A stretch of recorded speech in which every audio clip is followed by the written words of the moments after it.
Әрбір адамның сүйіп айналысатын ісі, яғни хоббиі болады. Онымен айналысу арқылы сіз уақытыңызды тиімді өткізіп, ләззат ала аласыз. Сонымен қатар бүгінгі видеода хоббиді бизнеске айналдыра алатыныңызды, ол арқылы қалай табыс табуға болатынын айтатын боламыз. Ең алдымен жеке бренд қалыптастыру. Өз брендіңізді анықтап, қалыптастыруға уақыт бөлу бұл ең алғашқы қадам. Бұл процестің өте қызықты бөліктерінің бірі. Бірақ сонымен қатар ол маңызды. Бренд, бизнес атаулары, тауар идеялары, тіпті әлеуметтік медиа титрлары туралы ойларыңызды ұмытып қалмас үшін жазып алатын күнделік ұстауға кеңес беремін. Егер де сіз өзіңіздің идеяларыңызды қадағалап отырсаңыз, бәрі орнымен келеді. Содан соң өз өніміңізді жасап тексеріңіз. Нені сатқыңыз келетінін шешкеннен кейін өнімнің артық қорын жасау уақыты келді. Тіпті егер сіз тек индивидуалды тапсырыс бойынша сатуды жоспарласаңыз да, өніміңізді жарнамалас бұрын әртүрлі стильдерді тексеріп көруіңіз қажет. Бұл бастапқы уақыт пен қаржылық инвестиция болады. Бұл сіз сататын нәрсеге сенімді болу үшін маңызды қадам болып саналады. Өнімді тесттен өткізудің керемет тәсілі сіздің өніміңізді бірнеше данасын жақын жандарыңызға беру. Олар сіздің өніміңізді тексеріп, өз пікірлерін білдіреді. Бұл кезең сонымен қатар сіздің өніміңізді жасау үшін қанша тұратындығын және сіз ол үшін қанша төлейтіндігіңізді анықтауға мүмкіндік береді.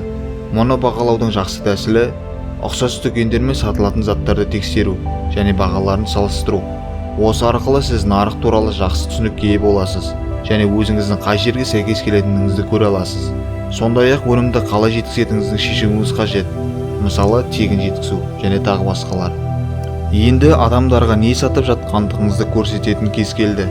Мұндағы бірінші қадам өнімдеріңіздің бірнеше суретін түсіру. Негізінен күн сәулесіне не болмаса жасанды жарықтарды қолдану арқылы түсірген дұрыс. Фотосуреттер дайын болғаннан кейін қалай сататындығыңызды шешіңіз. Сіз өзіңіздің амбицияларыңызға байланысты Instagram арқылы жарнама сатуыңызға болады. Келесі қадам өз бизнесіңізді нарыққа шығару. Платформаңызды орнатқаннан кейін мүмкіндігінше өзіңізді әлеуметтік желіде сатыңыз. Instagram желісінде сіз білетін адамдарды қадағалаңыз атты құрал бар. Оның көмегімен сіз өзіңіздің тікелей желідегі адамдармен байланыс жасай аласыз. Жұмысқа кіріскеннен кейін дамытуды серпінді ұстап тұру өте маңызды. Бастапқы хайп аяқталған кезде жариялауды және жарнамалауды жалғастыруды қамтамасыз ету керек. Мұның бір тәсілі сіздің алғашқы тұтынушыларыңызды профиліңізбен бөлісуге және белгілеуге шақыру. Бұл сіздің өніміңізді нарыққа шығаруға болатын ең қарапайым әдістердің бірі. Ең соңғы қадам. Ақырында сіз өзіңіздің уақытыңыз бен қаржылық салымдарыңыздан біраз пайда таба аласыз. Ақша айнала бастаған кезде сіздің табыстарыңызды бақылау үшін электронды кестені бастауды ұсынамын. Осылайша сіз өнімді жасаудағы шығындар мен сіздің кірістеріңізді теңестіре аласыз. Ендеше ісіңізге сәттілік.